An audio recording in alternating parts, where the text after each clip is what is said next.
안녕하세요, 갓부리더입니다. 오늘은 예전부터 정말 키우고 싶어서 수입되기만을 기다렸던 생물을 데리러 먼 길을 왔어요. 그런데 샵이 너무 깔끔해서 놀랐습니다. 와, 샵이 되게 깔끔한데요? 조금 살펴볼까요? 지금 보시는 건 할리퀸 쉬림프죠. 불가사리를 주식으로 먹는 새우인데 불가사리를 최대한 오래 살리면서 천천히 뜯어먹는 아주 극악무도한 놈인데 생긴 건 정말 예쁘죠. 특이하고 예쁜 생물이지만 제가 기다려온 녀석은 아닙니다.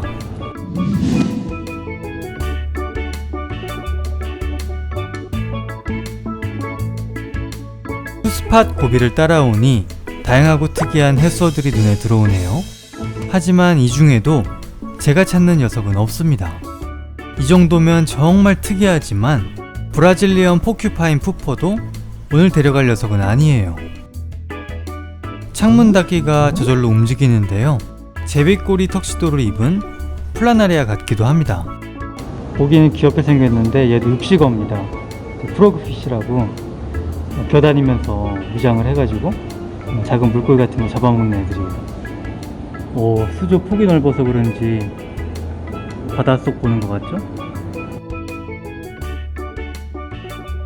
볼 게 많지만 이제 오늘의 주인공을 만나야 할 것 같습니다.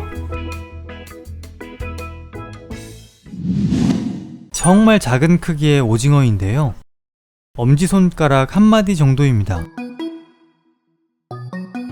얘들이 환경이 딱 무서워지니까 경계를 하니까 색깔이 딱 하얗게 변해버렸어요. 데려가려고 잡아놨더니 놀라서 하얗게 질렸는데요, 이 녀석들은 그래도 발색이 좀 살아있네요. 온도와 물맛 댐은 아주 천천히 식혀주었는데요, 연체동물은 아주 민감해서 6시간 정도를 적응시켰어요. 드디어 수조에 넣었는데 미모 실화인가요? 한떨기 흐물흐물한 꽃을 보는 것 같습니다. 다른 갑오징어와 다르게 색이 굉장히 다채로운데요, 위협을 느껴도 도망가지 않고 대담하게 화려한 색을 번쩍입니다. 작은 녀석은 벌써 적응이 됐는지 화려한 발색을 뽐내는데요, 오징어라고는 믿을 수 없는 화려함입니다. 저와 같은 옷이라서 그럴까요? 그런데 이 녀석, 쉬는 날 저처럼 바닥에 배를 깔고 있는 시간이 많은데요, 사실 헤엄치는 게 좀 서투릅니다. 다른 갑오징어에 비해 부력에 도움을 주는 오징어뼈가 작기 때문이에요. 배는 납작한 게 깔고 누워있기 좋게 생겼어요. 코끼리 코 같은 건 사이펀인데 호흡과 폐기물 배출 등의 기능이 있으며 이를 통해 방향을 바꾸거나 추진력을 얻습니다.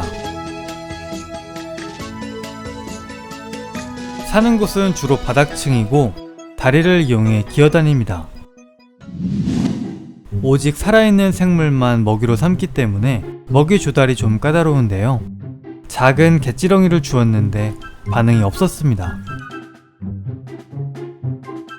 그래서 주요 먹이인 새우를 줘봤습니다. 지금까지 중 가장 민첩한 움직임을 보이는데요, 바닥에 몸을 붙이고 살금살금 접근합니다.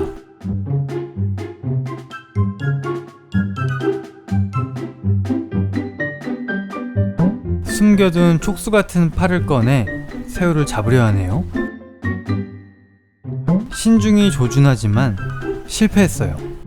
이번엔 성공할까요? 쓰세요. 2개의 촉수로 순식간에 새우를 낚아챘습니다. 본래 새우나 작은 물고기를 잡아먹는 터라 먹이 반응이 좋은데요, 계속 민물새우만을 먹인다면 수명이 짧아질 수 있습니다. 원래 수명도 20개월 남짓인데 더 짧아지면 안 되기 때문에 다양한 먹이를 구해줘야 합니다.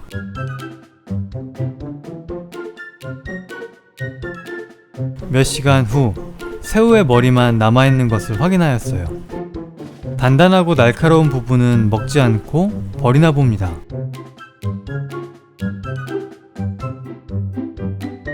포식을 한 후 기분이 좋아졌는지 덩실덩실 춤을 추듯 산책을 즐깁니다. 이렇게 걷듯이 해저를 헤엄치는 종은 이 녀석을 포함해 단 2종만이 알려져 있다고 해요.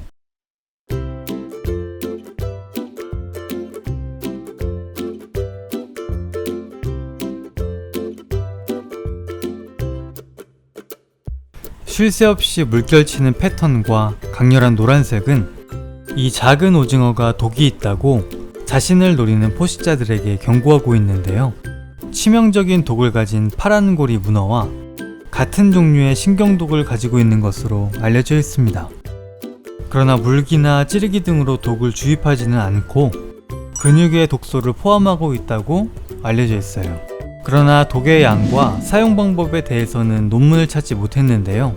파란고리 문어 독성의 1만 분의 1 수준이라는 정보부터 쥐 실험에서 치명적이었다는 이야기까지, 또 물기와 먹물에 독성이 포함되어 있다는 주장도 있어서 정확한 연구 결과가 나올 때까지는 조심해야겠습니다.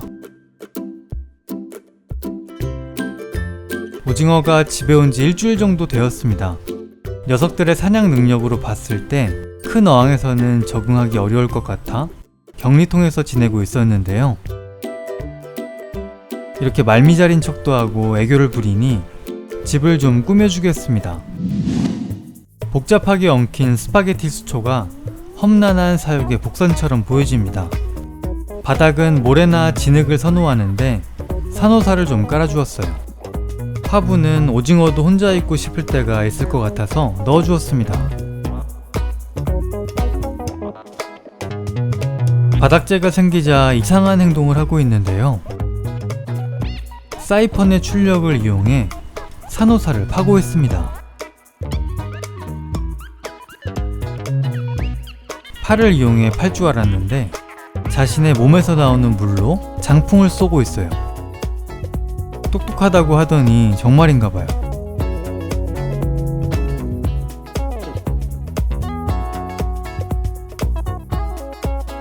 뭔가 짝을 이룰 것 같은 분위기지만 어쩐지 둘 다 수컷 같아서 가능성은 없어 보입니다.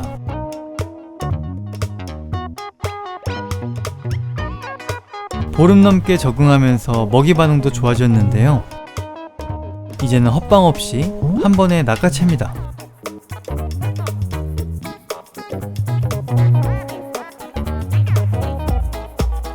작은 녀석에게도 줘봤는데요.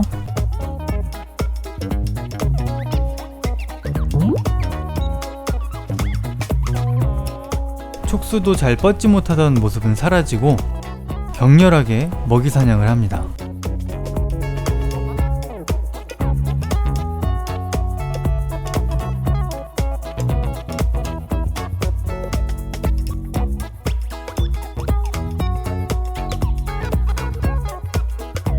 먹이를 다 먹으면 저렇게 배를 깔고 다시 흐느적거립니다. 그런데 이 녀석들 새우만 먹다 보면 수명이 단축된다고 말씀드렸는데요. 큰 물고기는 먹기가 어려울 것 같아 고민 끝에 구피 치어를 주었습니다. 처음 먹이 먹는 모습을 봤을 때는 너무 어설퍼서 어떻게 살아남는지 궁금했었는데 물고기도 한 번에 잡아내는 능력이 있었네요. 작은 녀석이 사냥하는 모습도 볼까요?